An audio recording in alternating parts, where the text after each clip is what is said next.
Always good to check, you know. You never know when you will come across a chest, crate, whatever that is not considered stealing. Good day, stranger. A portly, smiling man stands behind a rubbed wooden counter, polishing a buckler. He looks up. Haven't seen you before. Always good to see a new face in town. Company is good for business and shit is good for the soul. That's what I always say. Anyhow, what can I do for you? What's been going on in Delphort? We're quite little town. Not much happens here, especially not since the legacy hit. People realize they couldn't have babies and just stop trying altogether. I don't believe that for a second. Listen up, buddy. Listen well. You can do a lot of things to people. You cannot take the smirky time away from them. Even if they're not essentially aiming for, you know, babies. People will not stop trying. That's really not in our nature. Yeah, I would imagine they're taking a lot of excitement out of your day to day. Like people frolicking in the woods, that's not really uncommon. Don't even get me started. You wouldn't believe that for a second. I don't believe that for a second. Don't even. How do you do? It's the most unbelievable sentence I have ever heard. People will not stop trying. Oh, bloody hell no. Even if your rational side is like, there's a 99% chance that my baby is born hollow. That is not gonna stop you when you see a nice pair of tits dangling in front of you too, you know. Go like, might wanna try, you know. Briefly through, and if he doesn't know you were there.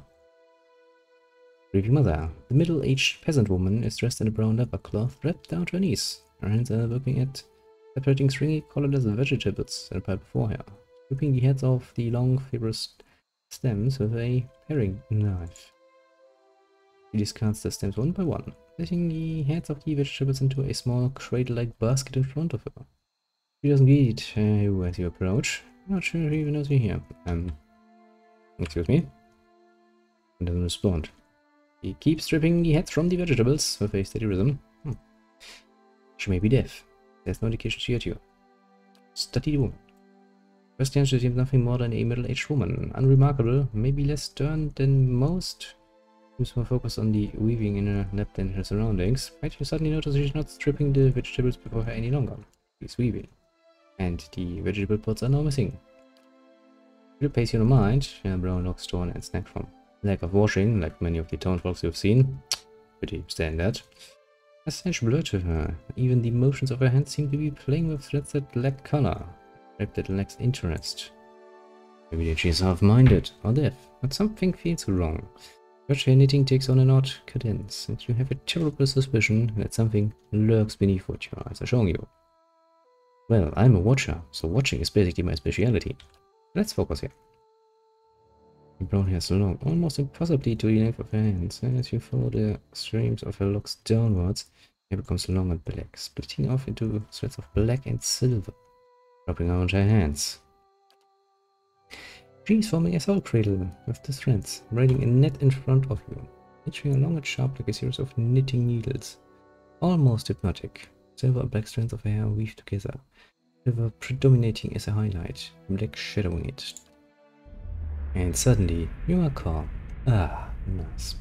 Relaxed. You're on a plateau, almost the height of a tower, several stories high. The plateau is like a table lying beneath a clear sky. Beneath the plateau, surrounding it in all directions, a forest, hazy with mist.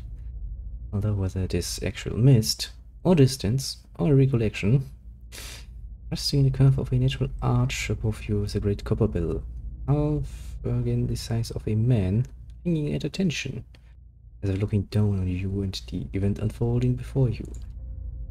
The plateau has soaked in the sun, the rock beneath you is rough and warm. The sky forms a cradle around you. You feel different, not disembodied, but you feel your body, your physical contours have changed along with the surroundings.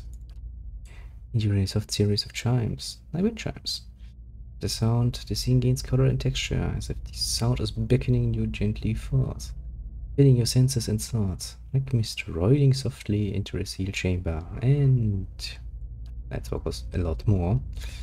The chime coaxes you deeper into the memory. You're certain it is a memory, a warm one. On the stone of the plateau, your knees on the warm texture of the ground. Silver, white, shimmering like Adra. Plateau is formed of it, glistening in the sun. You can feel the heat on your skin, your wrists, and your hands. And they're in motion. Weaving, not thread, gathering, tenderly moving along the first movements of Berat's wheel. Your hands are wet, and they're upon the flesh of a newborn child. You can feel the crowning of a tiny head turning in your grip. It's slick, wet from the womb. Your hands are wearing, inhabiting. You've done with many times. They are practiced and confident. You can feel distant pains in your own head as the head emerges. A stream of fluid from the womb helping the newborn slide forth. The woman's labored breathing, trying out. Focus on the child, the movement of your hands. Hands move, you hear the sound of chimes clear, cutting through the haze of memory. You don't see where they're coming from, but they are close, and they are meant as a comfort. Of that you are certain. Draw the child forth. Well, I guess I didn't really expect my evening to start with, yeah, well, being a wet nurse basically, and helping giving birth. And coaxed by your hands, every movement causing the chimes to sound again. Almost eagerly, the child comes forth. As it does, your hands are in motion, weaving, moving along the length of a soft, wet rope. No, an umbilical cord from the legs of the naked woman before you. Holding a small child, still wet from the womb before you. The child cries out, its cry full of life, full of soul, ringing of chimes echoing in its thoughts, filling it with its welcome. The soul is blurred at the edges, as if you are viewing a soul from within the soul, but it is there, it is alive. The woman before you is weeping. The first cry, your hands reach out for it. Surrender the child. You surrender the child to her. Something you have done many times before. As your hands move, the chimes echo the movement, and you realize the chimes are hanging from cords on your wrists. And once they echoed in the memory, they are now echoing in the child's mind as well. The chimes are intended to welcome the child, to be its first gentle greeting into the world. A soothing sound guided by the tender motions of your wrists. You are helping to weave its thoughts, perceptions, and the experience. The experience! Woman laughs with a rugged joy, laughing from a parched throat. Emotion seems soothed. The physical demands of labor have left her exhausted. The child is here. The child is safe, and all atop the plateau is peaceful, calm, distant, flattening out as the memory persists. Slowly pull back. Avert. I have wanted to get back to reality, and not busy giving help to a woman. The scene bleeds of color, and your mind becomes your own again. There is no pull, no anchor. The sound of the chimes remains, as they existed in the memory. They sound here as well, and they're hanging from woven braids on the wrists of the woman before you. Even as your head is spinning from the touch of her mind, the sound of the chimes on her wrist is sharp and clear, as if coaxing you back to the real world. The woman still sits before you, but she is nothing like what you first saw. She's wearing black, shredded garments that drape over her form like streamers. Nice. That sounds a lot more perverted when you think about it. Her hair has streaks of black and runs through with silver. Age is almost impossible to tell. She simply feels old, like a crumbled watchtower. As she lifts her head to face you, you see that her hair is strapped across the front of her face like a veil. Also, don't forget, drape over her form, like streamers. Apparently streamers have done this before. She first saw her was a mental glamour of some sort, unconscious, and you realize what you see is not what the world sees. And you're perhaps the first to see her true self. Still, you don't sense a threat in the realization. If anything, you feel a sense of relief from the figure. In her thoughts, and she is glad to be at last be seen. What did you do to me? I am seen, but the eyes of others do not remember. You were the first to see me as I am, the call stripped aside. Yeah, being a watcher comes with the nice little added bonus that you can see things that you're usually better off not seeing. As a light touch on your mind, a caress, and your left hand mirrors the motion of the touch, pushing up to the air between you. You hear the chime on her wrist sound, softly. Her hand moves as if pantomiming, resting on your cheek at a distance, and she speaks softly and slowly. Your memories. cadence of wheels on a caravan track, fever, questions by running water, violence in a night's campfire, arrows in the dark, and fleeing, falling rock and cracking stone, and a storm. A storm. That is the most uninteresting and boring reconstruction of the events tutorial mission I've ever heard. Even I could give you a better and probably more exciting retelling of that story.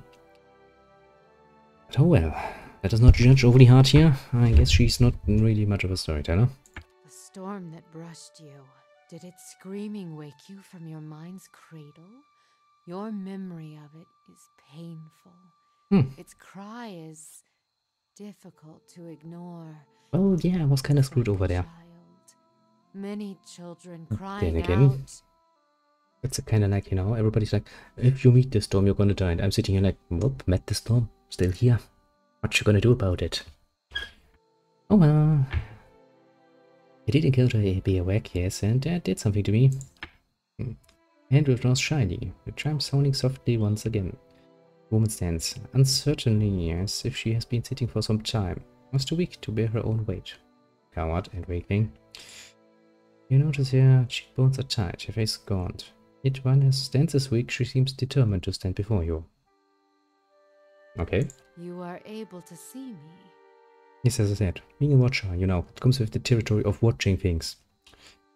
It is almost a question. You suddenly realize she doesn't seem to know what you saw when you looked at her.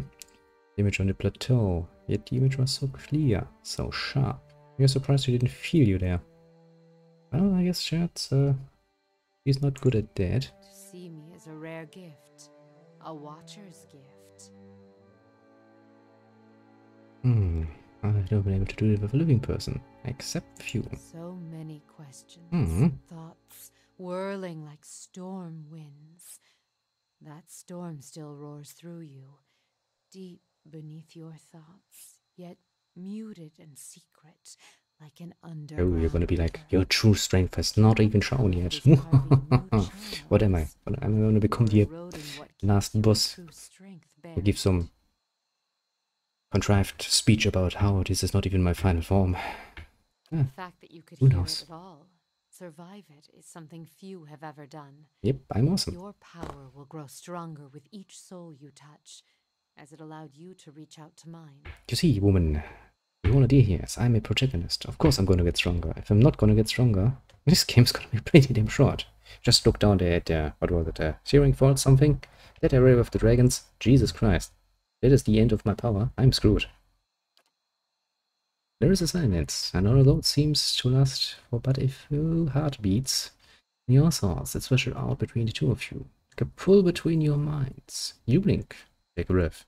Then you realize she wants to ask you a question, yet can't form the words, as if assembling them is painful. They simply are not enough pieces. Assemble the thought then. Do you wish to travel with me? Get away for fear. Yes, with the strength of relief, although oddly, her expression does not change. Yeah, we're gonna do some mind tricks here. Then fear dissipates, and you feel strength and certainty, as if the plateau from her memory lies beneath you. The calm sky looks upon you. Wham!